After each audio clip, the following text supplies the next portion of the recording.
The Old West was a time of lawlessness, where men were judged not by their morality but by their ability to wield a gun. And in that world of violence and chaos, few names evoke fear and respect like Curly Bill Brocius. An outlaw notorious for brutality and cold-blooded murder, Brocius is a force to be reckoned with. He was the outlaw leader of the Clanton Gang, who terrorized Arizona in the late 1800s. According to historical records, William Brocius was born in 1845, better known as Curly Bill Brocius.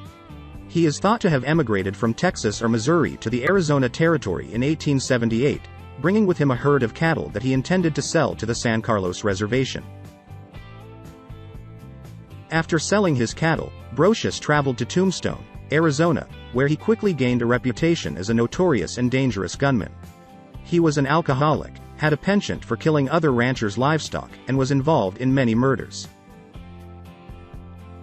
Brocius was implicated in a fatal incident in Tombstone, Arizona, in October 1880. When law enforcement officers tried to disarm him, he fatally shot Tombstone's first sheriff, Fred White. Brocius was later charged with murder, but the jury later acquitted him because they ruled that White's death was accidental.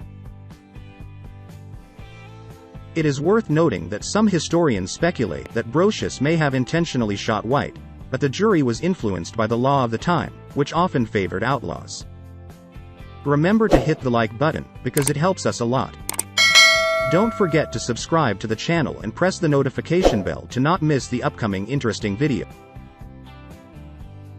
In March 1881, Curly Bill Brocius and his friend Johnny Ringo rode to Maxey, near Camp Thomas, Arizona. Cowboy Dick Lloyd got drunk and shot and wounded a man. Then Lloyd rode into the pub where Brocius was drinking with friends.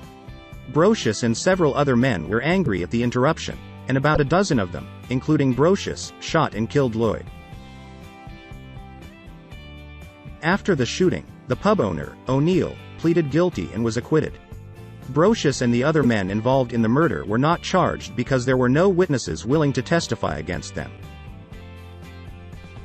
On May 25, 1881, Curly Bill Brocius drank large quantities of alcohol in Galeyville with his friend and Lincoln County War veteran Jim Wallace, as well as 8 or 9 others.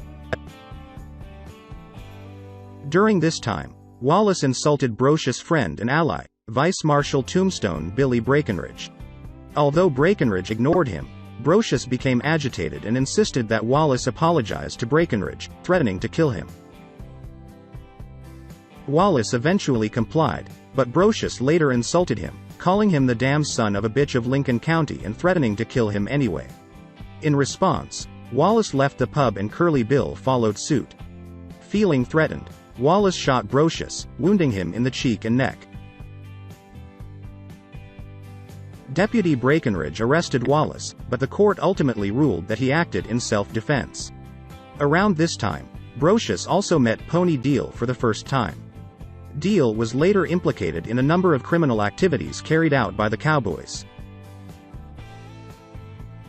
In July 1881, Bill Leonard and Harry Head attempted to rob a general store owned by William and Isaac Hazlitt in Hachita, New Mexico. The Hazlitt brothers killed both Leonard and Head. Some historians suggest that Brocius and his friend Johnny Ringo traveled to New Mexico to avenge the death of their friend and murdered both Hazlitt brothers. However, there is no concrete evidence linking Curly Bill to Hazlitt's death. 4 months after Brocius was shot, on October 6, 1881, George Parsons passed by the McLaury brothers' farm in the Sulphur Springs Valley as part of an Indian scouting group. He noted that Brocius' wounds were still not fully healed, but he was strong enough to ride a horse. Despite this, there is no convincing evidence that Curly Bill was involved in the murders of William and Isaac Hazlitt. While some experts suspect Brocius was involved in the murders, there is no solid evidence to support this theory. In July, it was reported that Brocius participated in the Skeleton Canyon Massacre, where a herd of Mexicans was ambushed. 6 cowboys were killed and the rest were captured. It is alleged that Curly Bill sold the stolen Mexican beef to Newman Haynes Clanton the following month.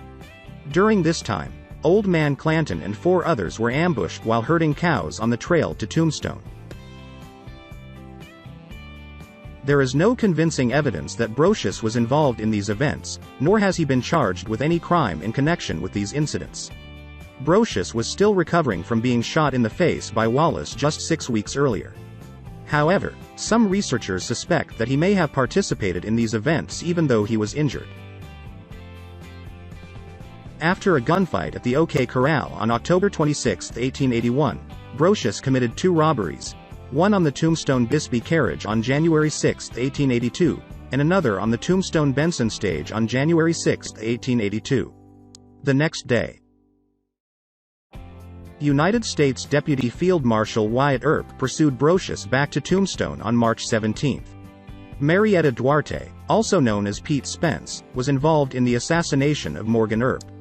However, Justice of the Peace Wells Spicer did not allow her testimony because it was hearsay and because she could not testify against her husband. Due to lack of evidence, all charges against the cowboys were dropped.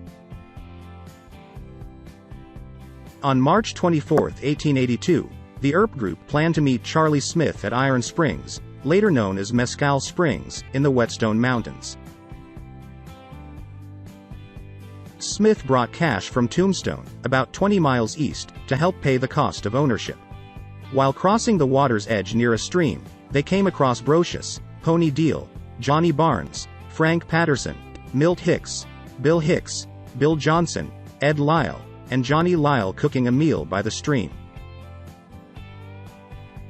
According to Wyatt Earp in an anonymous report to the Tombstone Epitaph, he was leading a detachment of commandos when they suddenly arrived at the cowboys' camp at the stream, less than 9 meters from the embankment. The cowboys immediately started shooting as soon as Earp dismounted, and for a moment they thought they had shot him, but hit the horse's tail instead. During the fight, Texas horse Jack Vermillion was killed, and he remained calm in the flames and was trapped near Wyatt. Doc Holliday, Johnson and McMaster are shooting and looking for cover.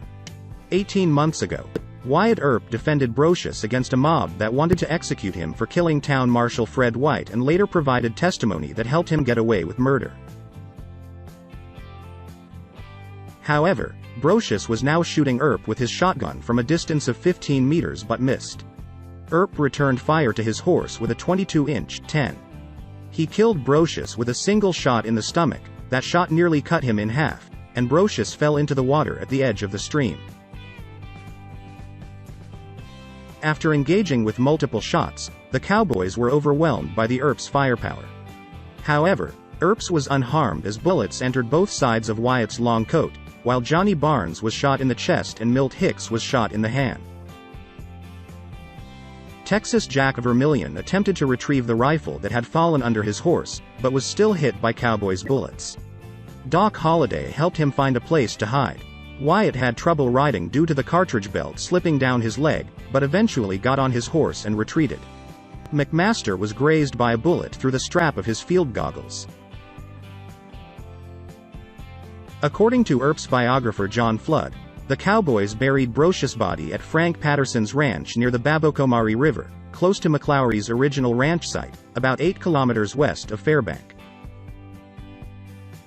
The McLaury family moved to the Sulphur Springs Valley in late 1880, and the grave is believed to have originally belonged to Frank Stillwell.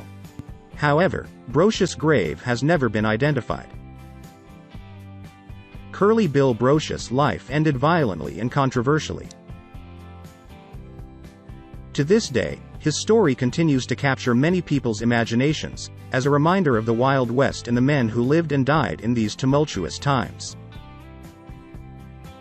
Please like and share if you find the video content interesting and useful.